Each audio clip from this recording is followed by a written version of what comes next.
अस्सलाम वालेकुम dear students, कैसे हैं आप सब लोग? खैर खैरियत से हैं सर।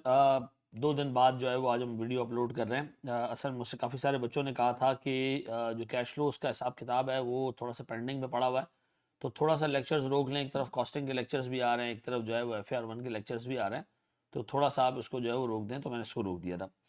अच्छा, पोस्ट आज की क्लास से लेके आगे आने वाले दिनों तक मैं रोज़ आपको एक कैश फ्लो का सवाल सॉल्व कराया करूँगा, ठीक है? और मैं नया टॉपिक शुरू करा दूँगा, ठीक है? रोज़ एक कैश फ्लो का सवाल सॉल्व हुआ करेगा, कभी इनडायरेक्ट से, कभी डायरेक्ट से, क्योंकि मेरे हिसाब से इस दफ़ा कैश फ्लो का नंबर है, ठीक है? दूसरा सर, हम आज शुरू करेंगे रेक्टिफिकेशन ऑफ एरर। ये आपके साथ चलेगा सर। ये तकरीबन 4.5 से 5 घंटे का टोटल टॉपिक है। आएँ ज़रा अल्लाह का नाम लेके इस टॉपिक में डाइव इन करें कि इस टॉपिक में है क्या, वो ज़रा हम डिस्कस कर लें, ठीक है जी?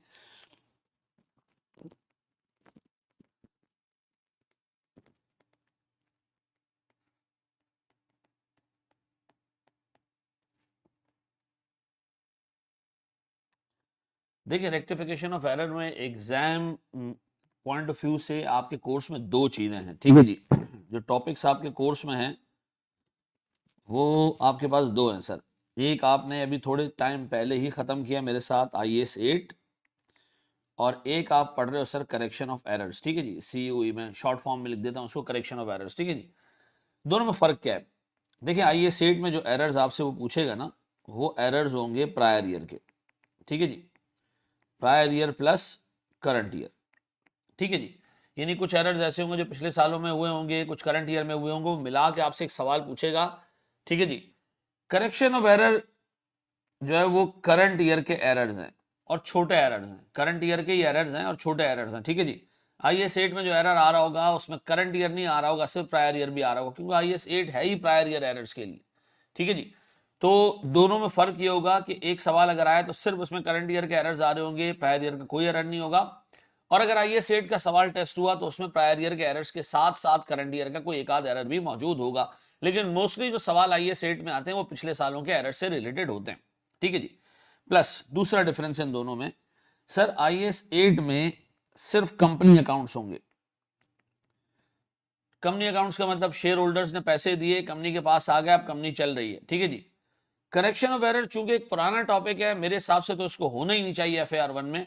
और अगर ये डाल दिया FAR 1 में तो उसमें सर कुछ सवालात पास्ट में ऐसे भी हैं, पास्ट में सर, जिसके अंदर इंडिविजुअल बिजनेस का हिसाब किताब है। इंडिविजुअल बिजनेस का मतलब है जब मालिक पैसा लेकर आता है तो कैश डेबिट, कैपिटल क्रेडिट, जब मालिक पैसा वापस ले जाता है तो ड्रॉइंग डेबिट और कैश क्रेडिट, यानी मालिक का पैसा वापस ले जाना भी पॉसिबल है सर, जबकि कंपनी के अंदर मालिक पैसा वापस नहीं लेके जाता, ठीक है जी? मालिक अपने घर के बिजली के बिल कंपनी से पे कर रहा है, ये इंडिविजुअल बिजनेस में तो पॉसिबल है, लेकिन शेयर होल्डर के घर के बिजली के बिल कंपनी पे नहीं करती है।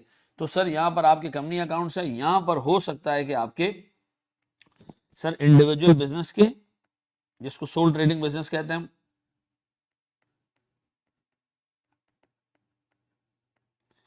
प्लस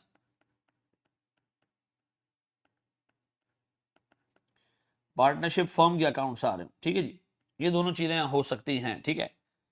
दोनों चीज़ें यहाँ हो सकती हैं। लेटली एग्जामिनर ने तो कोशिश की है कि इस तरह की कोई चीज़ ना पूछे, यानी जो एरर्स पूछे वो मोर और लेस कंपनी टाइप के एरर थे, लेकिन यहाँ पर इस तरह के एरर भी आ सकते हैं।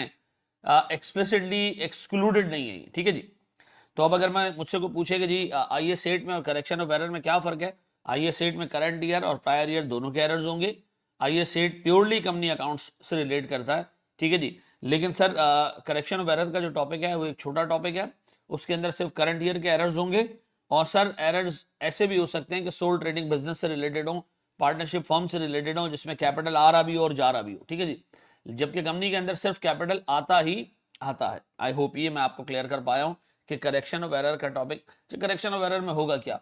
कोई रेंट मिस कर दिया होगा, कोई डेप्रिसिएशन गलत चार्ज कर दिया होगा, कोई फर्नीचर के अकाउंट में डालने की जगह किसी और अकाउंट में डाल दिया होगा, डिस्काउंट की गलत एंट्रीज पास कर दी होंगी। It will all be about current year only, ऐसा, ठीक है जी? सर बड़े स्टेप आगे हम। अच्छा जी, एक बहुत ही इंपॉर्टेंट डिस्कशन ये कि जब हम करेक्शन ऑफ एरर कर रहे होंगे, हम उस वक्त किस स्टेज पे होंगे? उस वक्त हम किस स्टेज पे होंगे, हम कहाँ खड़े हुए होंगे? देखिए, कंपनी में आम तौर पे सर पूरे साल काम होता है, पूरे साल जर्नल एंट्रीज बुक होती हैं जर्नल्स में, यानी जर्नल्स पूरे साल बन रहे होते हैं।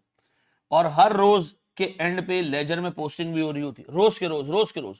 यानी ये दो डॉक्यूमेंट्स ऐसे हैं जो रोज के रोज अपडेट हो रहे होते हैं। डन। सर पूरा साल खत्म होने के बाद ना हम बनाते हैं ट्रायल बैलेंस, ये बनता है जनाब एट ईयर एंड। ये पूरा साल खत्म होने के बाद बनता है। ये क्या होता है सर? ये डेली बुनियादों पे बन रहा होता है। डन। साल खत्म होने के बाद ट्रायल बैलेंस बनता है। हम ट्रायल बैलेंस में देखते हैं सारे डेबिट सारे क्रेडिट्स बराबर हैं या नहीं है। उसके बाद जब ये चीजें हो जाती हैं, डेबिट क्रेडिट बराबर हो जाता है, सर हम उठा के देखते हैं कोई गलती तो नहीं हुई। यानी इस सारे स्टेज के ऊपर हम चेक करते हैं कि गलती तो नहीं हुई। फिर इसके बाद हम बनाते हैं सर फाइनेंशियल स्टेटमेंट्स, और उसके बाद स्टेप 5 में होता है ऑडिट। ऑडिट कौन करता है जी? इंटरनल ऑडिटर भी करता है और एक्सटर्नल ऑडिटर भी करता है। बाहर से भी एक बंदा आता है जो हमारे फाइनेंशियल स्टेटमेंट्स को देखता है इंडिपेंडेंटली कि हमारे फाइनेंशियल स्टेटमेंट्स में कोई गलती तो नहीं है। ठीक है जी। तो ये ट्रायल बैलेंस बनने के बाद होते हैं सर, ये भी ईयर एंड पे बनता है, और सर ये भी ईयर एंड के फौरन बाद होता है, तो मैं भी इसको ईयर एंड ही कह देता हूं। अब बताएं पूरे साल में एक दफा कौन सा काम हो रहा है? एक दफा ट्रायल बैलेंस बन रहा है, एक दफा फाइनेंशियल स्टेटमेंट्स बन रहे हैं, एक दफा ऑडिट हो रहा है। पूरे साल में रोज कौन सा काम हो रहा है? जर्नल्स अपडेट हो रहे हैं और लेजर्स अपडेट हो रहे हैं। डन।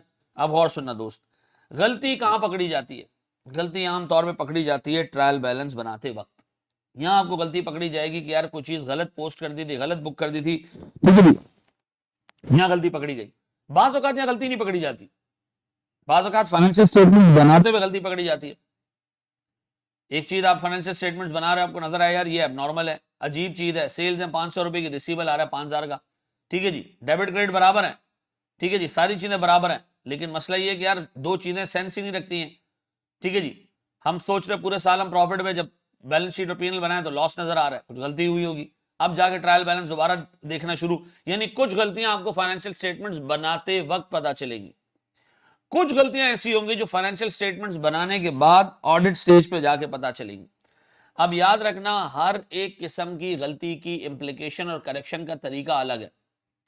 अगर गलती ट्रायल बैलेंस बनाते वक्त पकड़ी गई तो तरीका अलग है गलती को करेक्ट करने का, फाइनेंशियल स्टेटमेंट्स बनाने के बाद पकड़ी गई तो गलती अलग, गलती को करेक्ट करने का तरीका अलग है। तो हम गलतियों को दो हिस्सों में डिवाइड कर देते हैं, वो जो ट्रायल बैलेंस बनाते वक्त पकड़ी गई और वो जो ऑडिट के दौरान पकड़ी गई। वो जो ट्रायल बैलेंस बनाते वक्त पकड़ी गई और वो जो ऑडिट के दौरान पकड़ी गई, वो जो ऑडिट के दौरान पकड़ी गई, दोनों में फर्क है, दोनों की रेक्टिफिकेशन का तरीका डिफरेंट होगा। अब मैं फिर आपसे पूछ रहा हूं, तो मैं कह सकता हूं सर कि मेरे पास एरर्स को मैं दो हिस्सों में डिवाइड कर रहा हूं, आइडेंटिफाइड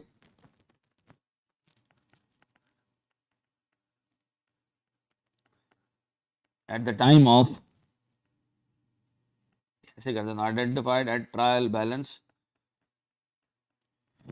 प्रिपरेशन, शॉर्ट में लिख दिया मैंने, फिर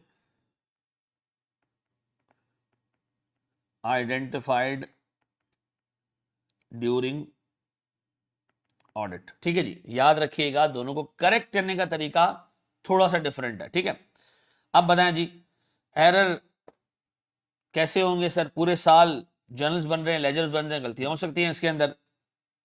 गलती कहां पकड़ी जाएगी? ट्रायल बैलेंस बनाते हुए, या अगर नहीं पकड़ी गई ट्रायल बैलेंस बनाते हुए तो बाज़ औक़ात फाइनेंशियल स्टेटमेंट्स बनाते वक्त या बनाने के बाद ऑडिट के दौरान पकड़ी जाएंगी। तो ट्रायल बैलेंस बनाते वक्त जो एरर्स आ गई वो यहां आ गई, और उसके बाद जो एरर्स आई हैं सारी वो हमने डाल दी ड्यूरिंग ऑडिट वाले फेज के अंदर। डन। अच्छा जी, अब एरर्स होंगी किस तरह की? कुछ होंगी जनाब रिकॉग्निशन की गलतियां। क्या मतलब रिकॉग्निशन की गलतियां? यानी सर जब मैं जनरल बना रहा हूंगा तो मैं गलत पोस्टिंग, गलत अकाउंट के अंदर एंट्री, डेबिट क्रेडिट गलत अकाउंट के अंदर डाल दूंगा। ठीक है जी, यानी मैं सर पोस्ट यानी जनरल एंट्रीज बनाते वक्त सर मैं गलती कर दूं। ये हो सकता है कि जनरल एंट्रीज सही बना दूं, जब मैं उनको लेजर में पोस्ट करने जाऊं तो गलत अकाउंट में पोस्ट कर दूं। इसको मैं कहता हूं पोस्टिंग एरर्स।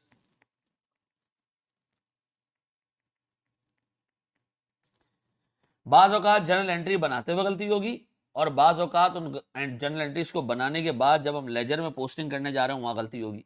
ऐसा ये दोनों गलतियां हमें कब पता चलेंगी? ट्रायल बैलेंस बनाते हुए। एग्जामिनर इन दो एंट्रीज में ही खेलता है अल्फाजों में। याद रखिएगा मेरे बच्चों, जर्नल एंट्रीज बनाते हुए गलती होगी तो हम उसको कहेंगे रिकग्निशन की गलती है। जर्नल एंट्रीज बन जाए, एक बंदा उसको लेजर में पोस्ट करने जा रहा हो, गलत अकाउंट में पोस्ट कर दे, गलत अमाउंट से पोस्ट कर दे, गलत साइट पे पोस्ट कर दे, हम कहेंगे जनाब ये पोस्टिंग का एरर है। ठीक है जी, दोनों को रेक्टिफाई करने के तरीके हैं। ठीक है जी, अब हमने सिर्फ आपको ये इस पूरे डिस्कशन में समझाया कि मैं जिस पॉइंट पे खड़ा हूं ना, वो है ट्रायल बैलेंस या तो बन रहा है या ऑडिट हो रहा है, दोनों में से किसी एक पॉइंट पे मैं खड़ा हूं। 90% केसेस के अंदर आप जिस पॉइंट पे खड़े होंगे वो ट्रायल बैलेंस का प्रिपरेशन होगा। ये जब ट्रायल बैलेंस बन रहा होगा आप उस वक्त वहाँ मौजूद होंगे। ठीक है जी, और गलतियां उसी वक्त आइडेंटिफाई हो रही होंगी, आप उसको सही कर रहे होंगे। कुछ गलतियां सर पास्ट पेपर्स में ऐसी भी आई हैं कि उसने कहा जी फाइनेंशियल स्टेटमेंट्स बन चुके हैं और ऑडिट के दौरान गलती निकल रही है, तो हम उसको करेक्ट करना सीखेंगे। ठीक है जी, फिर गलतियां होंगी किस तरह की, जर्नल एंट्री गलत बनी या जर्नल एंट्री सही बन गई, लेजर में पोस्टिंग करते हुए हमने गलती कर दी, दोनों टाइप की गलतियां आपने उसको देखना है। पक्का जी, हम बड़े स्टेप अल्लाह का नाम लेके कुछ गलतियां देखें हैं और देखें कि उसको रेक्टिफाई कैसे करना है। चलिए जी, एक स्टेप आगे बढ़ते हैं हम। वीडियो को सर 10 से 12 मिनट की रखेंगे क्योंकि वीडियो की क्वालिटी बहुत हाई है, वो जब पोर्टल पे जाती है तो वो हैंग होना शुरू हो जाता है अगर वीडियो का साइज बड़ा हो। ठीक है जी, थैंक यू वेरी मच।